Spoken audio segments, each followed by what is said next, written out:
Welcome back to another episode of Fly Me to the Philippines. Thanks for joining us. We're here at home in Cagayan De Oro, Philippines. Overlooking the Cagayan De Oro River. Today, it's our expectations versus reality. My expectations only?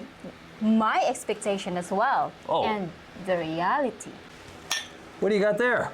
My expectations before dating a foreigner man like you, and what's the reality? I don't know what you've written down. I'm quite scared. Well, I don't know what you've written down there. So we have separate papers. Let's see who goes first. What? Oh, I go first. I don't know that. That's a Western thing. You look fantastic, by the way. Thank you You're very wearing much. You're wearing earrings. Yes, it's like a tribal earrings. Yeah, they look like it. American Indian. Yeah, Really? Yeah. Here we go. What does it say? Money? My expectation about foreigners are they are extraordinary or unusually wild in bed. Oof. So we're scared of that. What does he mean, wild? Wild, like like foreigners like to do things that we women doesn't here in the Philippines doesn't normally You do. think you're gonna get tied up? Yeah, something like that. And what? Yeah. Whips and chains? Hurt or something. Oh, like you're really thinking that that's what foreigners are into? Yeah, something like that. So I thought that it could be scary when you will be in a relationship with foreigners because since we are expecting that you are dominant and maybe you want to do this in something. But it turned out to be not that wild, but for me, different kind of wild, huh? It's a different kind of wild. Okay. In a way that I like it. Yeah, well, great. Filipinos were jealous, but I had no idea they were this jealous. Jealous. Yeah, really. You know, Ivan said it the other day, so I feel like I'm in good company. But yeah, Filipinos may be the world's most jealous people. And, it's been the only issue in the relationship that's been a challenge for me. And but we're fighting through it, aren't we? Yes. I'm learning at the same time. Well, My turn. your turn. Okay, my expectation. Foreigners are dominant.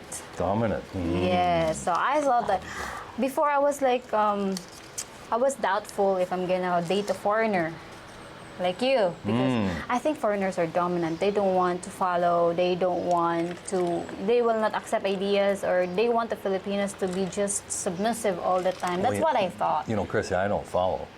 Well, you don't follow, but you accept. I'll co-pilot. Yeah, you. but based on our relationship, you're not dominant, even if you don't follow. But you're not dominant. So I never thought about this. I'm definitely not submissive. You're not submissive. Yeah, that's for sure. You're not submissive. Chrissy, you mean they'd be yelling at you and bossing you around? Yeah, like do this and do that. Oh, yeah. My way or the highway. Yeah. So in our relationship, I realized that it's not like that. But I was kind of ready, like, okay, if he's dominant, then that's my expectation. So I think I'm gonna put up with it. Oh, yeah. Filipinos are submissive. Who put these? You put them in order. What's going on here? So, I thought, Asian. Well, I dated Asian women before, and I know they throw tampo, which is the opposite of submissive, which is them trying to kind of take over and be bossy and get their way. But I thought you would be a little bit less assertive. Chrissy's like a real person, and she might expect to do the housework and the laundry and make coffee and things like that, but she definitely wants to be treated as an equal partner in the relationship. And we talked before about co-piloting. I just don't follow well. The first thing I told you is I don't follow. Yeah, but but I'm okay with taking an equal role in discussing things and getting buy-in. But Chrissy's... They might think that you don't really follow all the time, but sometimes when you ask me, where do you want to eat? I was like, let's go to the Korean barbecue. Okay, that's a following, well, but it's maybe. not a big deal. Yeah, but I'm not a good follower. Yeah. I think it's the first thing I told you. Yeah, but never had any bad experience of you being not a follower yet. That's just that's the Chrissy version, not the YouTube version of Chrissy saying that. I don't know. Okay. Here we go. You're up. You think that's my YouTube? Maybe. I don't know. It's hard to be with somebody. It's hard to be with somebody who doesn't follow. Sometimes it's hard.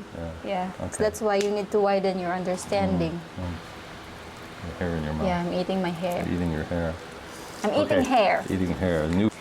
What I expected is foreigner are high maintenance and needs to be served all the time. Oh, like a king on a throne. Yes, that's my Yes. expectation, real expectation. But in reality, I don't know about the others, but in reality, in our relationship, we are give and take. You take care of me, I take care of you, and you know. But you're a kind of old school traditional woman. You make me breakfast every morning. Yeah, because it made me feel good. And I volunteer to do some things. I make you Yes. coffee Yeah. sometimes, but you don't really expect it. I didn't expect that. I Yeah. thought that it's all me giving all the services. Yeah. Yeah. And that's it my is primarily expectation. you. Yeah. Age gap issue. My expectation was, dating a much younger woman would be a different type of relationship. It just feels normal, and I don't feel like I'm in an incredible age gap relationship. Chrissy knows an amazing amount of pop culture and movie references, The Graduate, Richard Gere, and Notting Hill, whatever. She knows all the movies. She knows she can sing all the songs from the 70s. She can sing the Beatles. She has she could be good at Trivial Pursuit, and she's just a really, very knowledgeable person. And I don't feel that age gap. And just in the day to day, I don't feel like I'm talking to somebody 37 years younger than me. Yeah, I think it is because we have also this common likes, common favorites, songs, and I am really into like old songs in 1970s and 60s. Like they call me like I have an old soul. Old soul. Yes. Well, yeah. So I think that now you're living also with one. Now matches. you're living with one. Want to bring Filipinas to their country. That's my expectation. Yeah, and I wasn't one of those. So many guys have had, not everybody, like we have this really great subscriber, Paul, and he took a woman back to Canada 8.5 years ago, and he's so happy, and he writes in, and when people kind of write in and say, oh man, you're going to bring your Filipino to the West, it's not going to go well. And Ivan mentioned 20 years ago he brought his first wife back to America, and it lasted about a year before it kind of went off the rails. But it's not always the case. But I could understand, and I wanted to make sure when I met you that wasn't going to be a problem. I was worried. I was really worried because I knew I liked you, but your expectation might be I'm going to just bring you to America and put you in a big house in America and have lots of money to spend and work and put you to work. Yes. But I wasn't interested in spending my retirement with you working, and I wasn't interested in spending that much money in my retirement in America to be house poor. And, I had to introduce the subject of, well, I really want to come and live in the Philippines. And are you okay with that? And we talked like maybe I would bring you to America in 7 or 8 years. Maybe you get a nursing degree. Now that we're doing YouTube and it generates a little bit of money, I don't feel that urge anymore to bring you back to America. But, it could be worthwhile in terms of your retirement. Yeah. Well, in connection to that expectation, because my expectation also is foreigners will not like to retire here in the Philippines. That's why. Now you've met a bunch of them. Oh yes, so. And we're all living large. Yeah, your turn. No, your turn. Oh, my turn. Yeah, your turn. Oh, okay. Okay, what do I got here? Mystery. Ooh, Noise. Yeah, I've been all over Asia. I've been to mainland China 4 times, Vietnam twice, Thailand 4 times. I've been to Taiwan, Japan. I had no clue that the Philippines was so noisy. And the first few houses we rented, it was just barking dogs, roosters, people with businesses in the street outside at the neighbor's house. Very challenging, and it turns out I'm quite sensitive to it. We had these fighting rooster problems that people have told me I'm a real sissy, can't put up with a rooster. Well, I got news for you. Fighting roosters go all day long. Not fighting, crowing. At one point we timed it every 3.7 seconds for like hours and hours and hours during the day. And then they're doing it 3 a.m., 2 a.m., all night long too. Yeah. So noise is a big problem here, and you're better off to take a short-term property rental when you first get here until you figure out if you can handle it. The level of the noise. The level of the noise. Yeah, it's really nice to show them and share with them our expectations and the reality in the Philippines. And it took a long time till we found this. We had to move next to a cemetery. Yeah, the perfect neighbor. Yeah, they don't complain. Okay, so one of my expectations is foreigners don't like social media. Okay, so my expectation is when I will be in a relationship with a foreigner, they will they will not allow me to be in Facebook or TikTok or YouTube, but here we are. We're here in YouTube. We have our own YouTube channel. Yes. But I'm not crazy about shorts. You know, you love shorts. Yes. Occasionally, I'll watch shorts like for a day or two. I'll indulge myself in shorts, but I'm not crazy. You're always trying to show me some funny short. Yeah. 60 seconds video. 60-second video shorts, yeah. But Filipinos are the #1 users of social media. And if a Filipina tells you she doesn't have a Facebook page, Chrissy, what do you call BS? Yes, the BS video. Yeah. Okay, next. Let's keep it going. Keep it rolling. Filipino men were more social. Yeah, I just didn't realize that Filipino men would be so contained and shy. I've traveled all over Asia. I know Asian men are a little bit contained and, within them, especially in Thailand. The men, you don't really engage with them much. But I've lived here for a year, and I've met one of Ivan's friends. He's a really nice guy, John. But I just have not really gotten to know very many Filipino men in the year that I'm here. Yeah, they're very social. The cashiers tend to be women. The people you interact with in stores tend to be women. The taxi drivers are men, and occasionally they'll talk to us. We've gotten to know Joseph, our taxi driver, quite well. But for the most part, we just haven't really. They're not that outgoing. We have a caretaker for our house, another Joseph we know very well. Joseph? Yeah, Joseph. Yeah. I think it is because of the language. Yeah, I think they're uncomfortable. Yeah. Now, your family members I've gotten to know really well. I love your father and your brother and your brother-in-law. Yes. If it wasn't for family, I don't think I'd know any Filipino men well. Yes, and I think if it's not because of the language differences, I think they will be very socialized, social with you. Right. It's going to be hot, stinky, and humid like Singapore. Experience everywhere, and you can see the breeze going on here. Chrissy's hair is flying around. We're only at like 475, 500 feet of elevation. Yeah, not that high. And we're having a heat wave, but it's really nice here. Yes. On the ridge overlooking the river. We've talked about it before. Until this heat wave came along, we didn't use air conditioning at all, and it's not. When I go to Thailand or Singapore, it's a 4-shower-a-day experience, and they give you that little tiny towel, so you don't know how to take 4 showers a day. But we don't feel that way here. The taxis are air conditioned, the malls have air conditioning, the supermarkets, and when we're outside, we tend to be someplace with a really nice breeze here near the Bukidnon Mountains, or even just here at home. Yeah. Crazy. And I always thought Philippines beach and scuba and snorkeling, and we love that too, but we tend to live a life that's not on the beach. We go to the beach occasionally, but we're more in the waterfalls. We're more enjoying the beauty of the scenic beauty. Yeah. I'm glad that we found this place that cuts your bad expectation about the weather. Yes. Foreigners don't like joining Filipino activity like karaoke.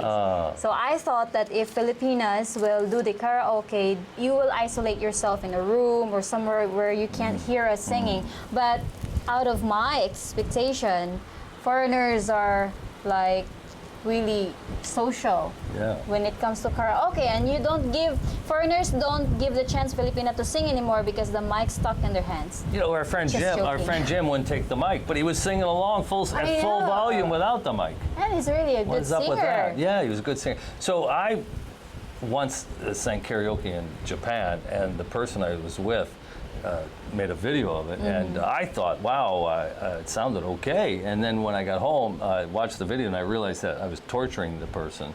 But Chrissy's been working with me, and she's been giving me voice lessons and teaching me to sing karaoke, and we like to do a duet every now and then, which is and you're getting better. Yeah, I'm getting better. But some of our friends can torture a song, and others can sing pretty well. But everybody enjoys it. It's really good fun, and you really get to show your personality. Actually, in the karaoke group, we don't really show off our beautiful voices. What we had there is the fun of being together. Yeah, it's a blast. Yes, it really is. Really. And you get to know people. You get to know people at another level. Yeah. Like if you have people over and they don't sing karaoke, there's this slice of their personality they don't reveal that comes out when they. It's really nice. You can really form a stronger bond with people, I think. That's why when we had a karaoke last time, I was just thinking to myself, oh my God, I never thought that these foreigners will join us in this karaoke party. I thought they will be just like annoyed of the noise. Yeah. Well, we like to hear you sing, so that draws us in. Yeah. Okay, I thought Filipinos valued feedback. So, you know, I'm American, and we believe in like this hyper efficiency, and whenever anything goes wrong, we tell somebody, we let them know, we give them feedback, and we just say, oh, you know, we ordered the burger, we got the chicken, or, you know, the product came, we were overcharged, whatever. We just tell everybody immediately, we go, oh, you know, and that's how we roll. And here in the Philippines, not so much. Yeah, you have to be extra polite. Extra polite. You have to talk to people one-on-one so their coworkers and their managers don't overhear. Yes. Sometimes it's just not even worth. Private. Yeah, and I tell the story, I may have told it recently, where I went with the neighbor, he took me for a burger, and I asked if I could have coleslaw or a salad instead of the French fries, and he said yes, which is crazy because they don't do substitutions here. Nobody will substitute anything at any restaurant. But he said yes, and I knew Americans go there on Wednesday afternoons typically, so I thought, okay, maybe. And he repeated it back to me, coleslaw or a small side of salad. And he brought me a little Caesar salad with some bacon bits. And I thought, it wasn't too big, so I wasn't sure it was an entree, but I suspected. And when I got the bill, I paid for roughly 3 cheeseburgers. Yeah, it was the cost of my cheeseburger plus 2 more times. And I didn't even complain. I didn't give feedback. I just kind of went, I'm getting acclimated, So yeah, like better off to just put up with it. Yeah, Right. You'll get, it's good for your blood pressure. Yeah. If it's not too much, it's not worth it. Though. Yeah. Foreigners already had enough of nature's beauty. Already had enough. Yes. No, but like at this point, an expat, you mean, not a foreigner. Yeah, like you. Like I an thought, older guy. Yeah, like We've seen all the wonders of it, and we're not that interested. Yeah, I thought that when you come here in the Philippines and you will see the beauty of the nature, I thought that you will be, I've seen a lot like that in my country or, you know, in some other country. But instead, we're like, we want to go to the waterfalls, we want to go to cold springs, we want to travel around. Yeah, and I've seen how amazed you are in the views and of the nature. I think as you get older, you learn to appreciate nature more, and you want to be mindful and be present. And when you're at a beautiful waterfall or you're with a beautiful Filipina outdoors in nature, you can just be in that moment. So I think, and like Jim, he goes crazy, he goes everywhere. Ivan's at the rock concerts outdoors, and everybody's enjoying. We're so close to these Bukid Mountains. There's so much to do. So yeah. So I think, you know, if I'm gonna compare, I think that you have shown your appreciation of the nature more than me, because I think I grew up like, we're here. I'm used to it. Right. Yeah. But you loved El Nido. You loved Boracay. Yes, I really loved it. And you loved the downtown. It's an exotic place. Yeah. People spoke English in the Philippines. You know, Chrissy, universally people read English in the Philippines. That is true. Menus, street signs, documents, everybody reads English. But not everybody really speaks English. And I've mentioned this before, but like your family members, a month will go by, and other than some Taglish or Cebuanish, they don't really ever speak English to each other. We understood English words and English instructions, but when it comes to building it and into a paragraph or sentences, it's very difficult to them. It's not, but there are a lot to us.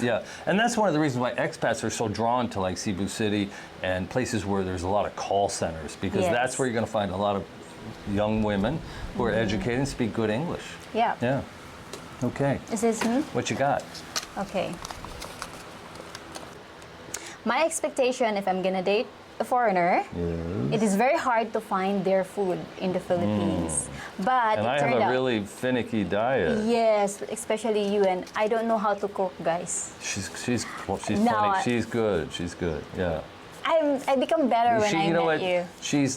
It's like Chrissy has this really unusual ability. She's like a parrot, so that's why she can sing so well. She hears a sound and she can mimic it, and it's probably why she speaks English so well. She has this amazing audio ability. She can hear any sound, Korean, English, another language, and mimic it. And I can teach her how to cook a recipe, and she can just mimic it too. So she's good in the kitchen. Yeah, so you're a good influence to me, because from not a cook to a better cook now. Yeah. Yeah, so really that's my expectation, that if I'm gonna date a foreigner, where can I find their food? But it turned out that, It's not that hard. yeah, it's not hard because Yeah. you eat a lot of vegetables. And we eat at the Costco. We shop at the Costco of the Philippines, and Yes. that helps a little and bit. you even eat the eggplant. I thought Yeah. that foreigners don't eat No. eggplant, because I thought eggplant is just common here in the Philippines. No, all over the world. Oh. You have different shape. But I know, yeah. so that's my Is expectation. it me? Is it yeah, to me? yours. Okay, let's see, I'm up.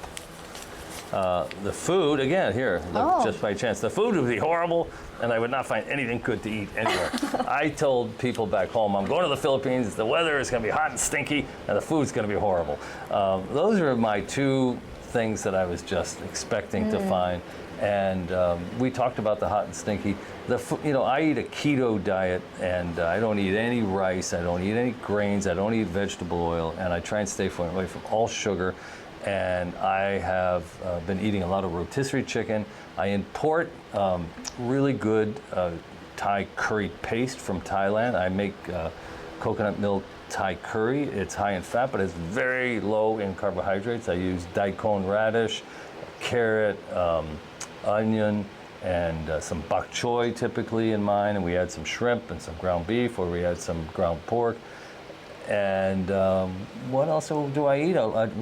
Roast chickens that get Yes. delivered. So food's Now we're making meatballs.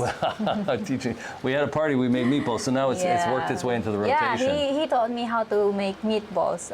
One of my unexpected is that if I'm gonna be in a relationship with a foreigner man, I can learn how to cook this foods that I've never been, Yeah. I'd never tasted. And we eat hot food here now. Filipinos eat all the food cold. My expectations. Versus the reality of dating an expat. My expectation is you're difficult to communicate because of different language and culture. That's my expectation. And the That's reality? What? The reality is, I'm very verbal. Yeah, Yeah. it's very. We just communicate so easily and normally and very natural. Yes. So Well, my you're so good at expectation English. was. Well, although if even there are a lot of times that we don't communicate because of our language, but because you're too understanding, that helps. Oh, thank you, thank you. Your turn. You're just going to butter me up here. What do you want? All Filipinos are skinny. Well, Chrissy's 103 pounds and 5'3". I think less now. Yeah, but we had Korean barbecue yesterday. It could be might be 105. But We burned that last night. oh my God! So the Filipino culture is suffering from rampant diabetes epidemic, and it's the Jollibee syndrome. Improper diets, yeah. The heavy rice diet, and now. It's like Chrissy's brother. You can bounce a ping pong ball off. It's like an alligator, a lizard belly. A lot of the people are really lean and super fit. They're like little Manny Pacquiaos everywhere you go. Yeah. But then you see people on motorcycles. You see, middle class Filipinos. There's so much fast food advertising. Everybody wants to eat fried chicken at Jollibee, and they put sugar in everything they eat. So there is a little bit of a situation where they're kind of following America. Americans are just so chubby, and me included. We're just big. Not all. When you go to Korea, everyone's skinny. Everyone's skinny in Korea, and most Japanese people are pretty fit too. Really? But here in the Philippines, there's starting to become a little bit of an obesity epidemic, following in the footsteps of America. I think your expectation is just like our expectations that foreigners always have long noses. Oh, yeah, interesting. so that's our expectations. But we've met a lot of foreigners already, and I realized, not all of them have this long nose. Yeah, only the guy. Yes. Yeah, So, unfortunate. Last but not least. As always, I always have the last word. Yes. women. My expectation is foreigner like you don't put up with the weather. Well, we're coming to the Philippines to save money. Yeah. And so, we're thinking in order to get that girlfriend experience with a Filipina, we'll put up with the weather. It was a total shock to me that we could find a way to be at elevation and have some nice weather. Really shocking. Yes, it's really shocking. My number one surprise. I know it. I'm also surprised that you can live in a house without an AC. So, that's a review of Chrissy's expectations versus reality, my expectations versus reality. Yeah. from Cagayan de Oro, another episode of Fly Me to the Philippines. See you on our next video.